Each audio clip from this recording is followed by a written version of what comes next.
Hello and welcome to Shorts in Psychology. In this video, we'll be discussing the bidirectional relationship between attitudes and behaviour. We'll also examine some of the factors that influence this relationship, as well as what happens when attitude and behaviour aren't consistent. The bidirectional relationship between attitudes and behaviour means that attitudes can affect behaviour and behaviour can also affect attitudes. Attitude influences behaviour because how we think influences what we do. Generally, if we believe that something is good for us, we'll do it. Likewise, we also learn to develop attitudes that are in line with the way we behave. If we do something continuously, we may form the attitude that it is good for us. Let's look at a specific example of this bidirectional relationship. If a person doesn't believe that exercise has any health benefits, which is their attitude, then they probably won't engage in exercise. This is their behaviour. Someone who continuously engages in exercise, which is a behaviour, may conclude from this that they really like exercise and that it has health benefits. This is their attitude. However, attitude-behaviour relations aren't always consistent. Sometimes internal or external factors lead us to behave in a way that is different from an attitude. So what are some of these factors? Strongly held attitudes affect people's behaviour better than those that are weakly held, and thus attitude strength is a good predictor of behaviour. They are held with such confidence and conviction that they are almost impervious to change. Strength in its relationship to behaviour is affected by how well informed you are, as well as how you acquired the information. Strong attitudes are formed through direct personal experience and are highly accessible. Attitude specificity refers to the idea that an attitude can relate to a general concept or a specific aspect of the concept. An attitude is more likely to be found to affect a person's behaviour if it is specific. Attitude specificity explains why a person may claim to have a positive attitude to good health, but not jog to achieve this. If an attitude is specific, such as a negative attitude to jogging, rather than a general attitude to good health, then the attitude is more likely to affect the behaviour and hence be consistent. How easily the attitude is brought to mind will also influence behaviour. The more accessible an attitude is, the greater the consistency between attitudes and behaviour. The effect of priming, or making a conscious effort to make the attitude come to mind, versus accessing the attitude automatically, also influence how accessible it is and thus the consistency of the attitude-behaviour link. How accessible an attitude is also influenced by direct personal experience. Lastly, self-monitoring helps to explain why individual differences exist in attitude-behaviour consistency. Self-monitoring refers to how much people monitor, so observe, regulate and control, the image of themselves that they display to others in public. Someone that is a high self-monitor focuses on the external environment, and thus their behaviour is more strongly determined by social situation. Low self-monitors, on the other hand, have an internal focus and thus behave in accordance with their beliefs. As a result, their behaviour will be generally more consistent with their attitude, regardless of the social situation. So what happens when attitude and behaviour aren't consistent? People prefer attitudes and behaviour to be consistent. Inconsistency leads to a heightened state of uncomfortable arousal called cognitive dissonance.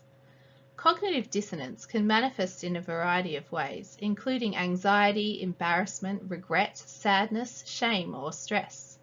Cognitive dissonance can even influence how people feel about and view themselves, leading to negative feelings of self-esteem and self-worth. When people experience dissonance, they try to reduce the discomfort they feel so they may change their attitudes or their behaviour. Let's look at an example. An individual may be a smoker, yet know that smoking cigarettes is unhealthy. This inconsistency in their attitude and behaviour causes an unpleasant tension state, cognitive dissonance. To alleviate this tension, the individual may change their behaviour. Smoking cigarettes is unhealthy, so I don't smoke cigarettes anymore. This change in behaviour has led to their attitude and behaviour being congruent, and thus the unpleasant tension state is resolved. No more cognitive dissonance. The other option is for the individual to change their attitude in order to alleviate the tension. The research on smoking isn't conclusive, and so I'll continue to smoke cigarettes. As before, the cognitive dissonance has been resolved due to attitude and behaviour becoming congruent. However, this time it is due to a change in attitude, not behaviour. There are a variety of other ways people will try to reduce their cognitive dissonance and feelings of discomfort. Let's look at some of these with an example. I need to eat healthier, but I just ate a bucket of chocolate mousse. They could change their perception of the behaviour. I hardly ate any chocolate mousse.